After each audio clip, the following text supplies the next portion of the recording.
Good morning students.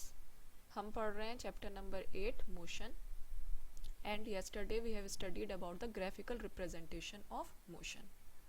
Today we will continue with equations of motions by graphical method.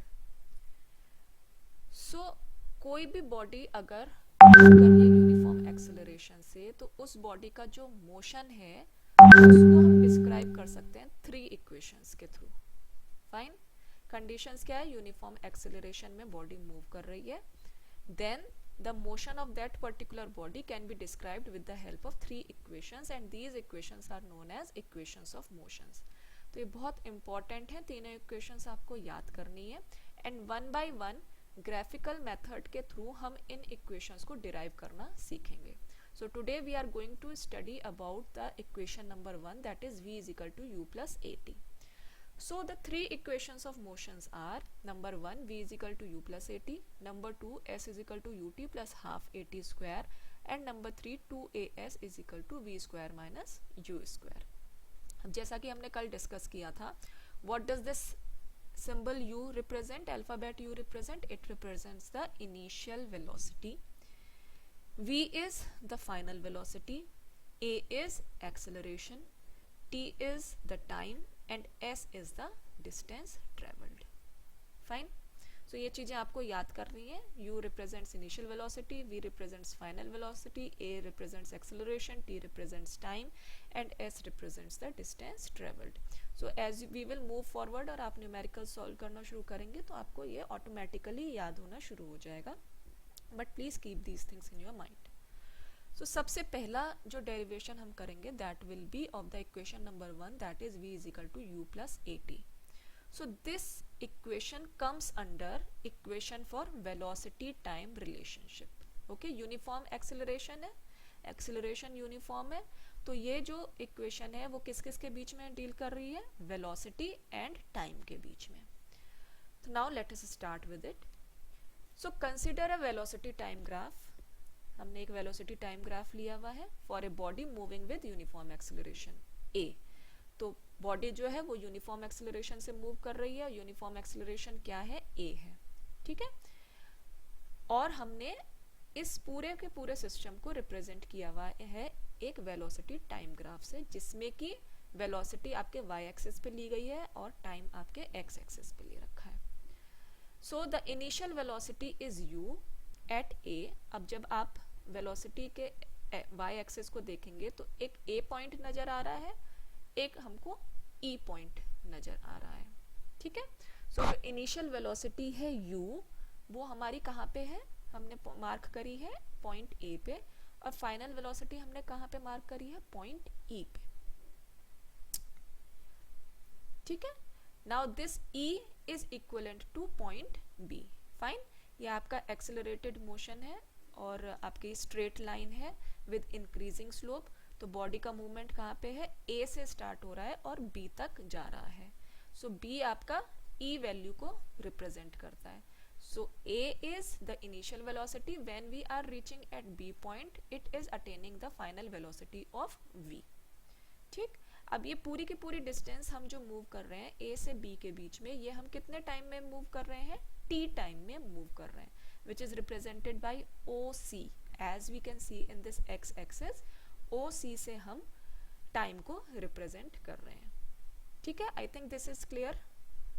क्या किया है हमने? हमने वेलोसिटी टाइम ग्राफ लिया है. x axis denotes the time and y axis denotes the velocity.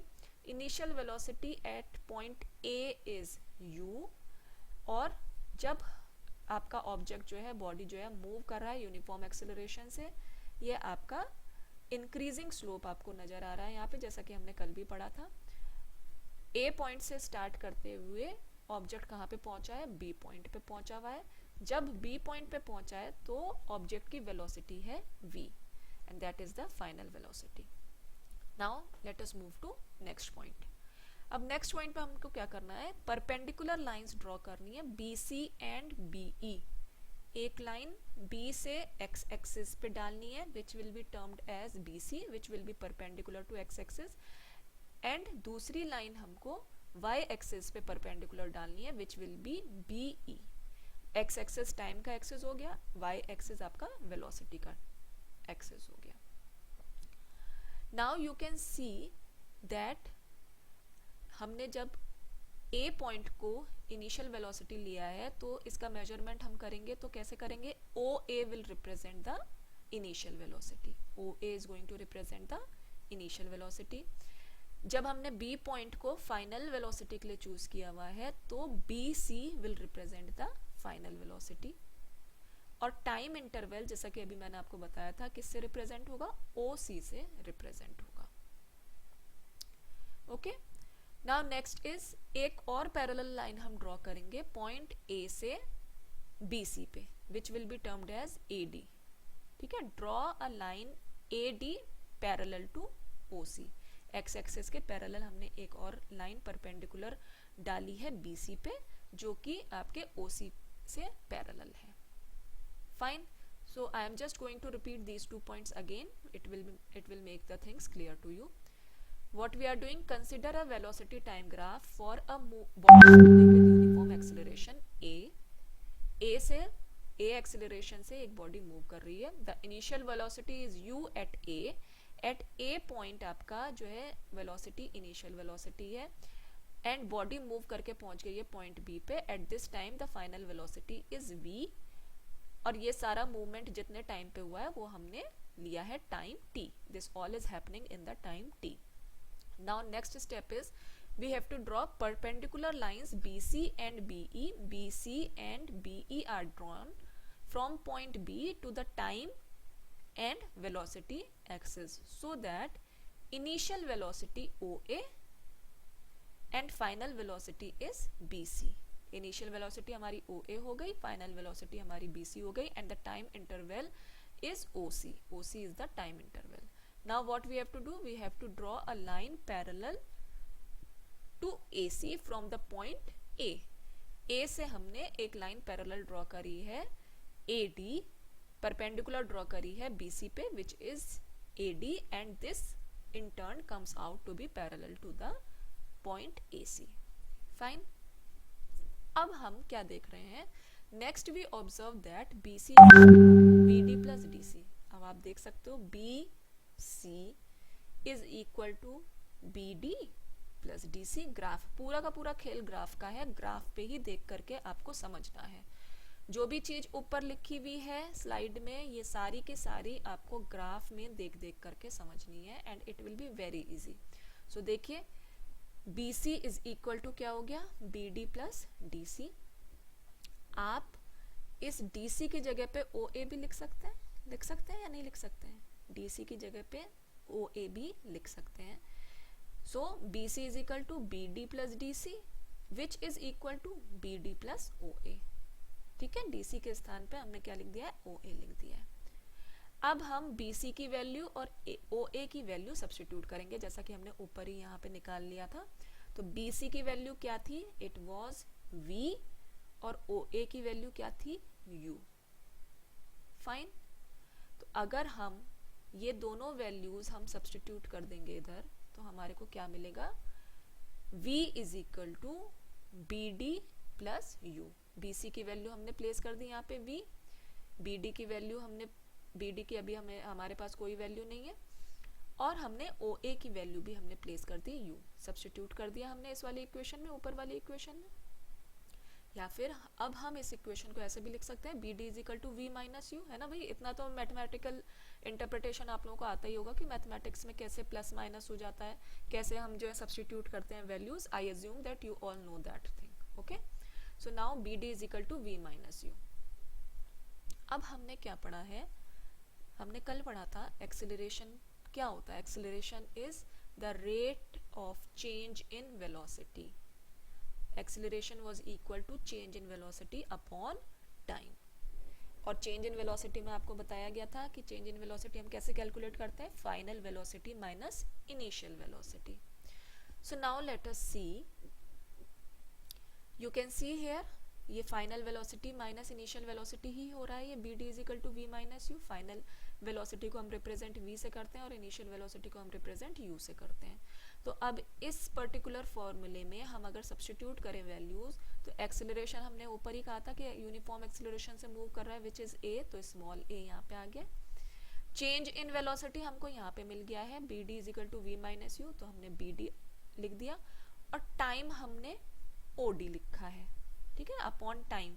अब हम time को ओ सी भी लिख सकते हैं और ए डी भी लिख सकते हैं, दोनों चीजें हम लिख सकते हैं, ठीक है, क्योंकि ये दोनों के दोनों पैरेलल है, same magnitude will be there for O C, O C भी टी के इक्विवेलेंट है और ए डी भी टी के इक्विवेलेंट है, तो which is equal to B D upon A O C. अब हम इसमें पूरा का पूरा सारी वैल्यूज फिर से प्लेस करेंगे।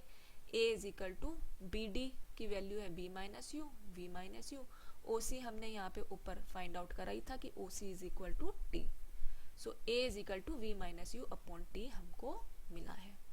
अब हम आप इसको फिर से हम ऐसे लिख सकते हैं, टी इधर डिवीजन में, इसको इक्वल टू के नेक्स्ट साइड में लेकर के जाएंगे तो ये मल्टीप्लिकेशन में आ जाएगा, तो v minus u is equal to 80, we can write it like this, and then we can write the whole equation as initial v is equal to, हम अगर u को इसके इक्वल टू के दूसरी साइड पे लेकर के जाएंगे तो ये माइनस में था तो प्लस में हो जाएगा, तो v is equal to u plus 80।